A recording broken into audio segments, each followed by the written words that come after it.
Salut les furieux! Eh bien, je suis très content de vous retrouver aujourd'hui pour une nouvelle vidéo, une vidéo qui aujourd'hui parlera hélico. Alors pour ceux qui me suivent, vous savez que l'hélico, je suis tombé dedans il y a 2 ans.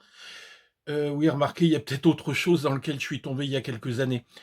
Ouais, bon, ça c'est c'est une autre histoire. Alors en 2 ans, des revues hélico, je vous en ai présenté quelques-unes. Ah ouais, quand même!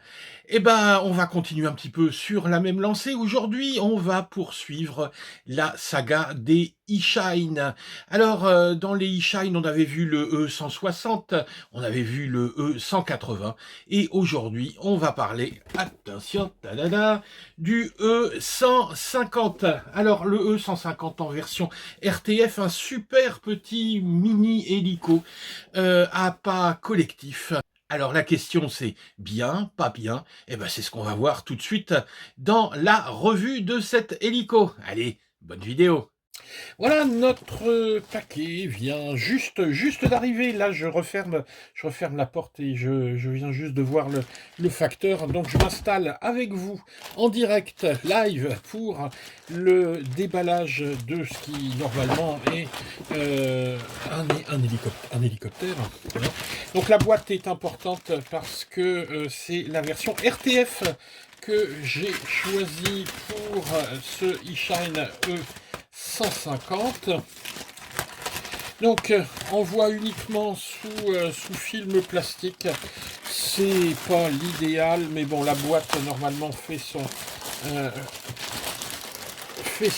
boulot, elle protège, et puis bon, comme ça on voyait en nombre, de toute façon il n'y a jamais trop de problèmes. On a des petits stars comme ça sur la boîte, mais bon, à l'intérieur c'est toujours impeccable. Voilà, donc une boîte, une boîte, voilà, je suis en train de chercher.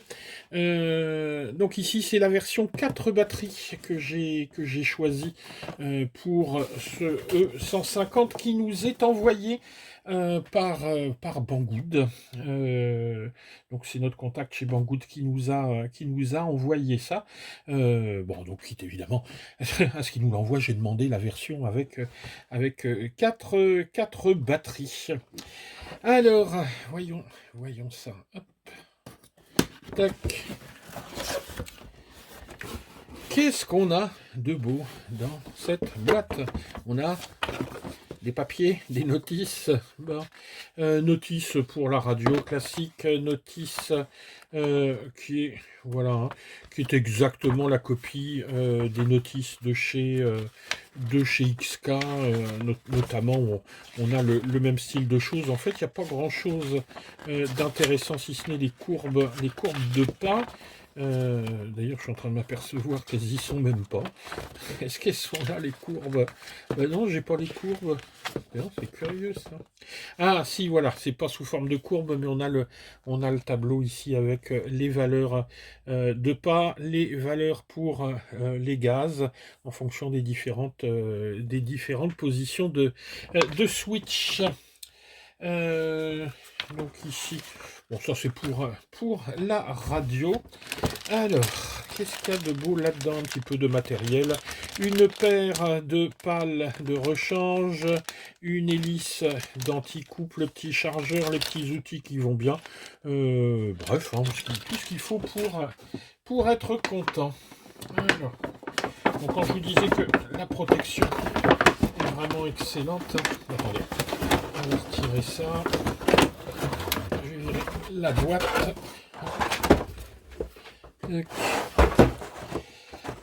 Alors, les petits scotch. Et voilà. Bien, alors, ici, normalement 3 batteries. J'en dois en avoir normalement une qui est déjà installée.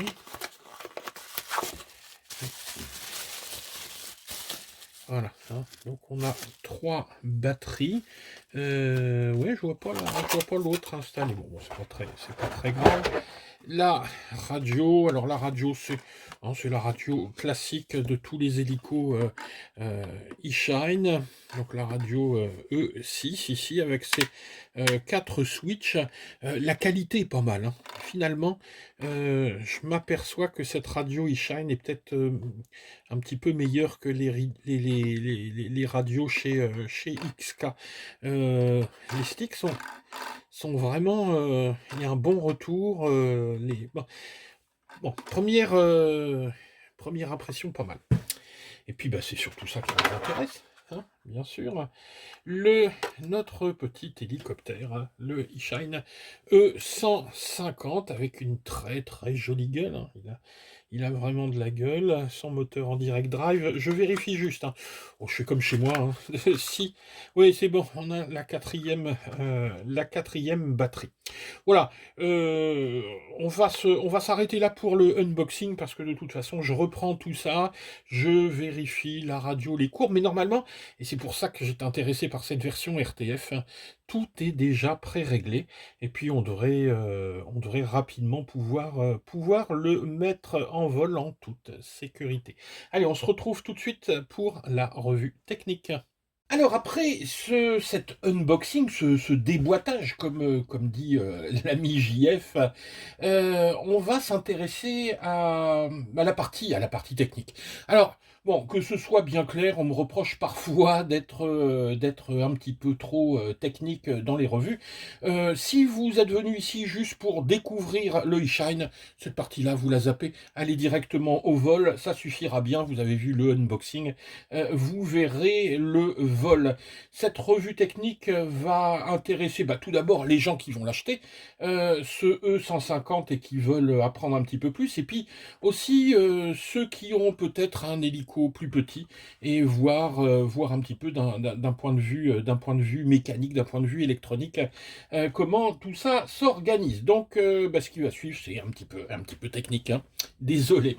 Alors, tout d'abord, un petit peu le tour du propriétaire. On peut le comparer à ses deux cousins, hein, qui sont, voilà, si je mets dans cet ordre-là, voilà, vous avez toute la gamme de chez eShine. J'aurais pu mettre ici un XK devant le XK 110, le 110S, hein, qui vient de sortir. Vous irez voir ma vidéo sur le petit XK 110S. On a le E160. Entre deux, on va avoir le E150. Et puis ensuite, on a Big Brother ici, le E180, qui est lui le concurrent du MP Hobby M2. Donc, comment placer ici le E150?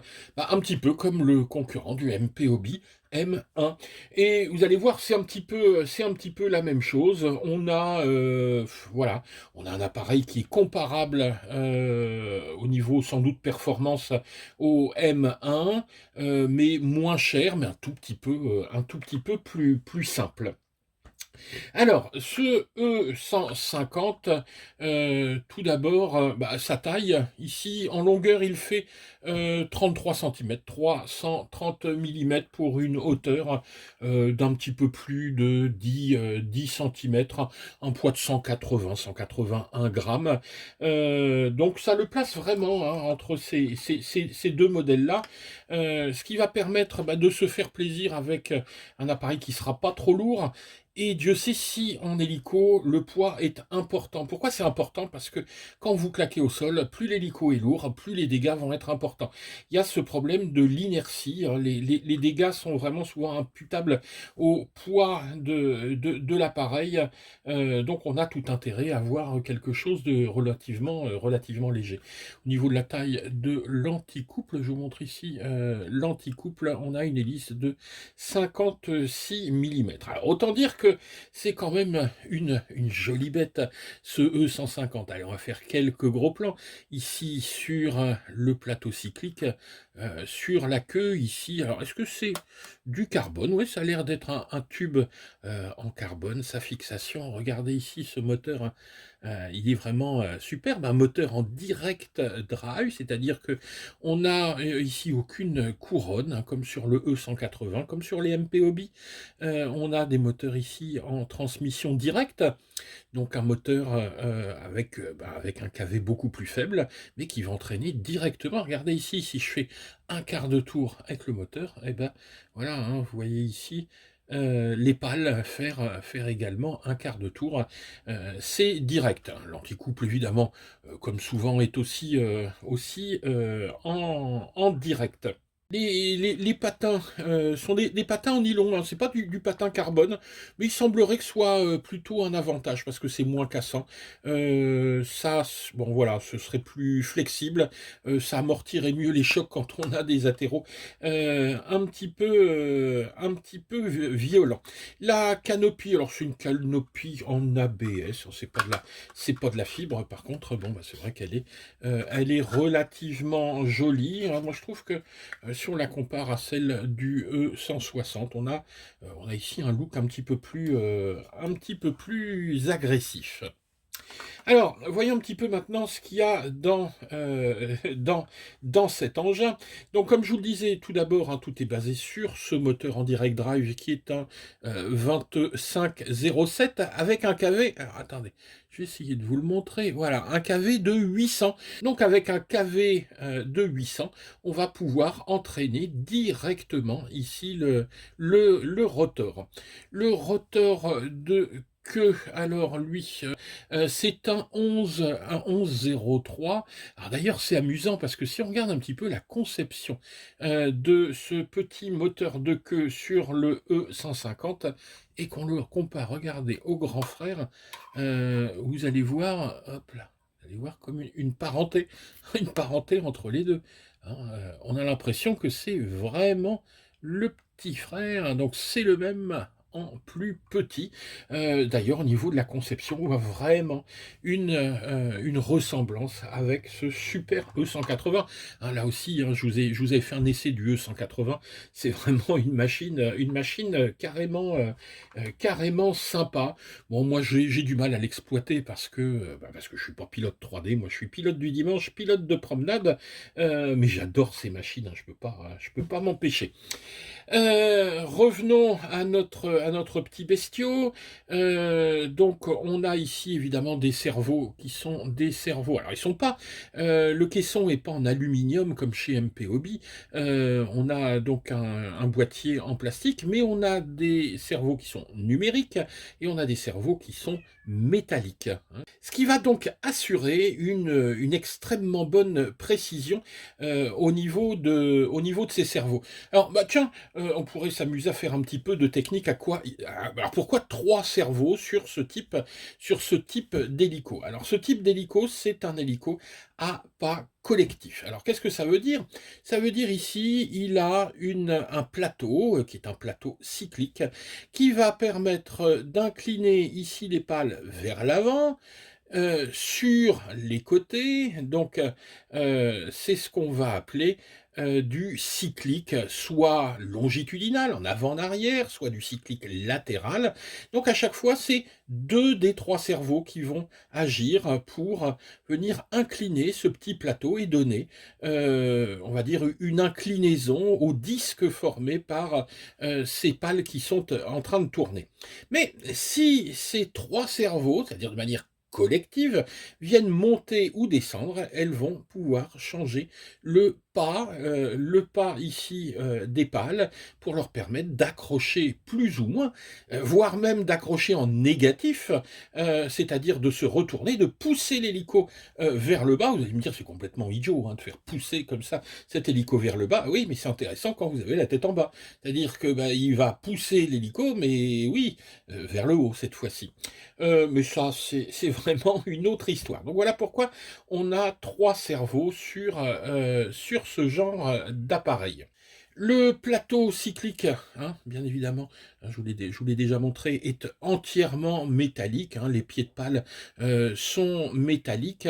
On a des pales ici qui sont fibrées, on a de la fibre avec du carbone à l'intérieur, ce qui va éviter des problèmes comme ça de tracking, c'est-à-dire de bouts de pale qui bougent lorsqu'elles tournent à grande vitesse. Alors, cet appareil est entraîné par hop, des petites batteries comme celle-ci, des petites 11 volts en 500 milliampères. Avec l'hélico, on vous fournit un petit chargeur. Bon, ça peut charger, mais honnêtement, quand on est à faire du modélisme avec ce genre d'appareil, on a normalement son chargeur. La durée de vol avec une batterie, alors ça dépend de l'utilisation. Si comme moi vous faites de la promenade plus ou moins rapide, on va dire entre 6 et 10 minutes, si vous êtes un champion que vous voulez en 3D, enfin, déjà, vous regardez pas vous regardez pas ma revue parce que vous n'en avez pas besoin. Mais là, ben, vous aurez, on va dire, 3 4 minutes en vol 3D. Alors, ce qui est sympa sur cette machine, moi, ce que j'ai apprécié, c'est la fixation. Parce que sur ces modèles, le souci, étant donné qu'on a le moteur ici qui est là, les batteries, en venant se glisser en dessous, ont tendance à venir frotter. Mais ici, on a un système... on n'a pas un système avec des plaques pour glisser les batteries, mais un système directement avec une pince, hein. Donc on va venir pincer, hop, et donc finalement, hop là, on va mettre la batterie, et voyez, elle ne peut pas toucher le moteur. Seul défaut de cette histoire, eh ben, c'est la taille, hein, la taille des batteries. Donc moi j'aurais tendance à vous conseiller, si vous achetez le 150, c'est de prendre l'hélico avec plusieurs batteries, le vendre jusqu'à 4 batteries. Moi c'est ce que j'ai pris, et je dois vous dire que je suis bien content du truc, parce que je suis pas embêté. 4 batteries, moi ça me suffit, le stress est suffisant. 4 batteries sans exploser l'appareil, ben, je suis bien content. Donc hop, voilà pour la batterie. Cet appareil, j'ai choisi de le prendre en RTF, Ready to Flight. Alors qu'est-ce que ça veut dire? Ça veut dire que ben, il arrive, voilà, avec sa radio qui va être réglée, appairée, il n'y a rien à faire. Vous mettez votre batterie, vous mettez hop, les 4 piles là-dedans, vous allumez votre radio, vous allumez votre hélico et vous allez voler. Voilà, c'est aussi simple que ça. Il n'y a strictement rien à faire, strictement rien à régler. Bon, faut peut-être lire quand même un petit peu la notice pour savoir comment on se sert du bidule. Alors, cette radio, elle est extrêmement classique. Si vous avez fait un petit peu de drone avant, bah, c'est exactement la même chose. Ici, sur la droite, on va avoir le pitch. Alors, en drone, on dit du pitch en avant, en arrière. Ici, on va parler de cyclique longitudinal avant. On va parler de cyclique longitudinal arrière. On va parler ici de cyclique latéral, droite et gauche. Donc, du cyclique latéral et longitudinal. On va avoir ici de chaque côté bah, l'anticouple, c'est-à-dire pour faire tourner l'hélico comme ça. C'est exactement comme en drone. Et ici, alors là, ça va être vraiment une petite particularité, c'est que ce stick ici ne va pas contrôler que le gaz, mais va contrôler un mix entre les gaz et le pas des pales. Donc il va falloir, eh ben, qu'est-ce qu'il va falloir? Il va falloir mixer tout ça et indiquer à la radio, alors c'est déjà fait à l'intérieur, mais après vous pouvez modifier les réglages, il va falloir indiquer ce rapport entre les gaz et le pas. C'est ce qu'on va appeler les courbes gaz, pas, pitch, throttle. Donc tiens, je vous mets une petite photo, donc là vous avez toutes les valeurs qui sont rentrées, et donc on peut avoir deux types de valeurs, des valeurs plutôt soft et puis des valeurs un petit peu plus agressives pour faire de la 3D. Tiens, d'ailleurs, on va pouvoir contrôler tout ça avec ces quatre inter. Alors celui-ci, c'est celui que j'évite de toucher moi, alors ça vous permet de voler en 6G, c'est-à-dire avec un gyro qui va, tout simplement, systématiquement vous ramener, l'hélico, à l'horizontale. C'est un petit peu l'équivalent du mode stabilisé en drone. Si vous passez ici en 3D, et ben vous êtes, on va dire en mode accro. C'est-à-dire que si vous poussez vers l'avant, il se met en avant, mais il reste comme ça et il part. Donc, systématiquement, il va falloir contrer toutes les glissades. Si vous allez à droite, il faut redonner ici du cyclique latéral à gauche. Si vous allez en avant, il faut redonner du cyclique latéral arrière. Un peu comme une bille qu'on mettrait sur une plaque de verre et qu'on essaierait de garder au centre. Alors ça demande évidemment de l'entraînement. Mais une fois qu'on arrive à bien piloter, se mettre de face, faire des marches avant, des marches arrière, aller à droite, à gauche en regardant l'appareil de face, en le regardant par l'arrière, on va pouvoir commencer à faire des figures, à faire du vol inversé. Oui, ben moi ça n'a jamais fonctionné. Moi ça a été gamelle sur gamelle. Je suis pas désespéré hein. Avec mon nouveau K110S, allez, c'est juré, cet été, j'y arriverai, je ferai du vol inversé. Et puis peut-être qu'avec ce eShine 150, on essaiera de se retourner un petit peu la crêpe. Alors, donc, ici, le bouton pour passer de 6G en 3D. Ici, on a un inter qui est un inter qu'on va appeler de dual rate, passer de valeurs ici qui sont plutôt soft. Oui, c'est ici, les valeurs soft et des valeurs un petit peu plus fortes ici, donc high et low. Ici, un inter qu'on pourrait considérer comme un inter d'armement. Pour les spécialistes, en fait, c'est l'inter d'autorotation, hein. C'est-à-dire on coupe le moteur, mais tout le reste, on peut continuer à contrôler l'appareil et à le descendre sans moteur. Ouais, hein, bon, ça c'est vraiment pour les pros. Et enfin, ici, cet inter qu'on va appeler l'inter d'idle up, c'est-à-dire un inter qui va vous permettre de voler soit dans un mode de vol où le stick en bas, ben, le moteur ne tournera pas. Vous allez monter, il va monter en tour et puis atteindre à peu près, ici dans le réglage, à peu près 70%. Hein. Sinon, vous pouvez voler en needle up, ici, c'est-à-dire que là, quand vous êtes dans cette position-là, quelle que soit la position de vos cases, vous avez 80% du moteur, à peu près.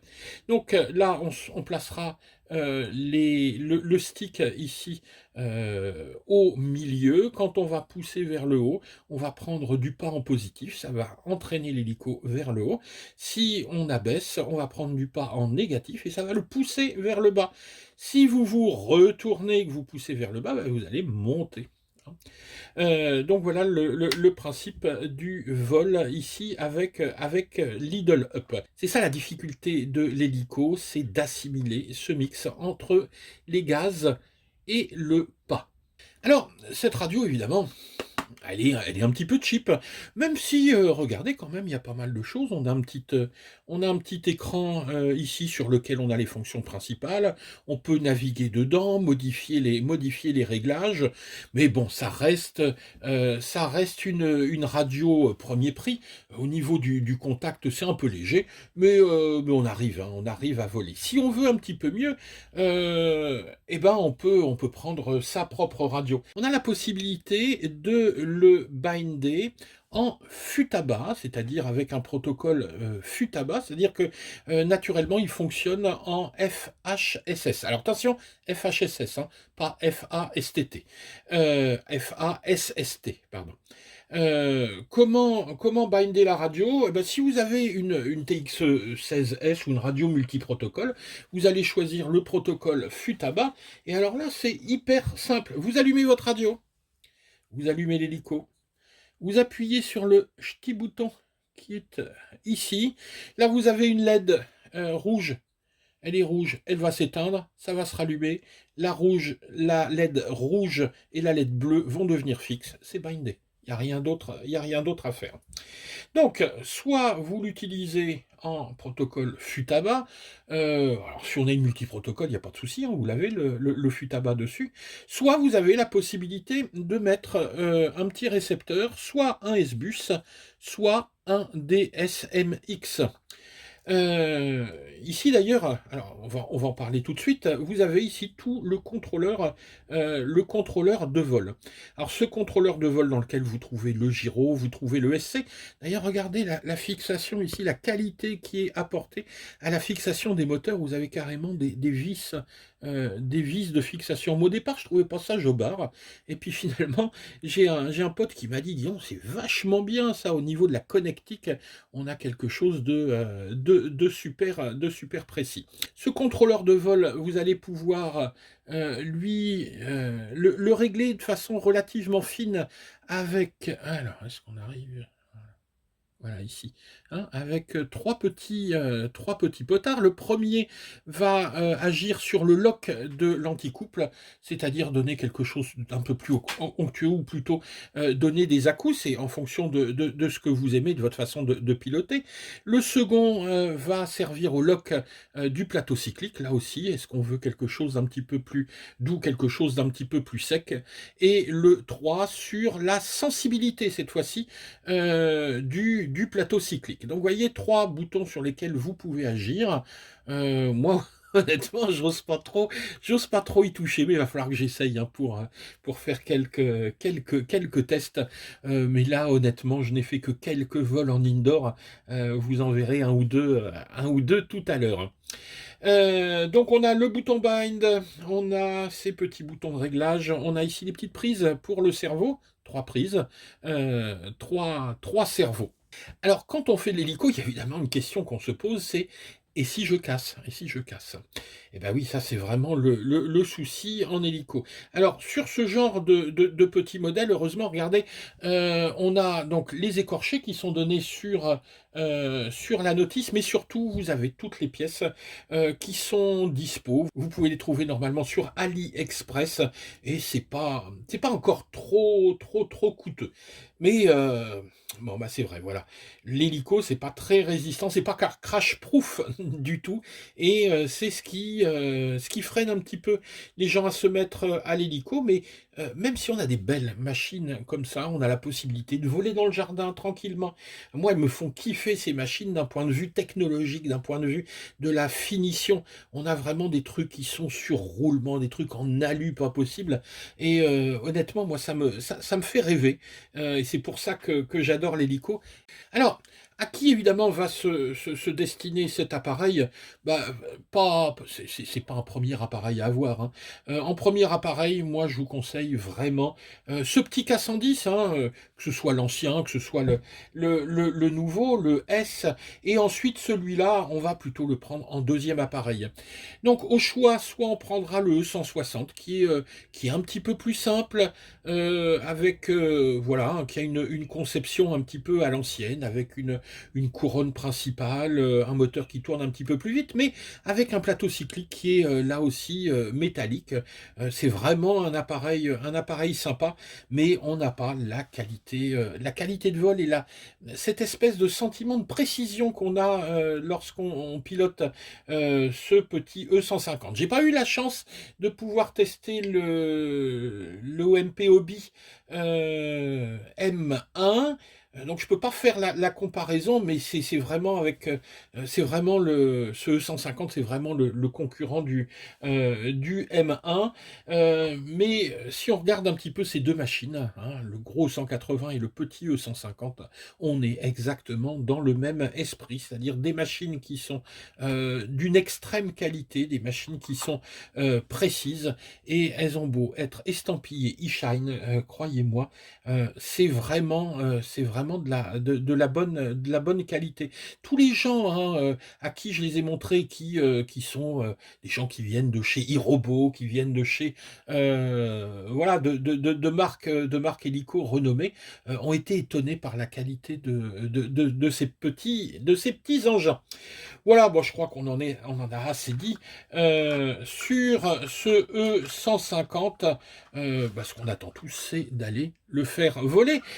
Si cette vidéo vous a plu, comme d'habitude, vous pensez à mettre un petit pouce vers le haut, pensez à vous abonner, activer la petite cloche pour avoir notre actualité.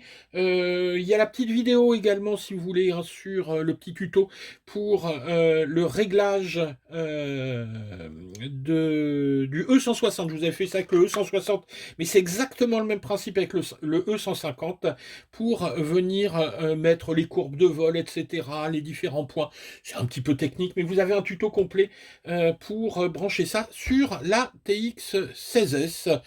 Ouh, allez, maintenant, on va aller se faire plaisir. On va aller voler un petit peu. Allez, ciao les gars!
Sans aucun problème.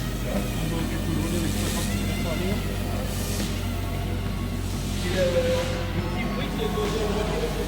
Ouais, c'est l'anti-couple là.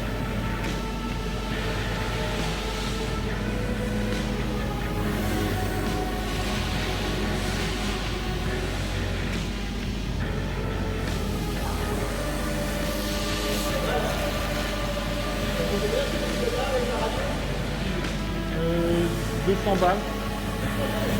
Vers là. 245 avec la radio. Bien, pendant vers là.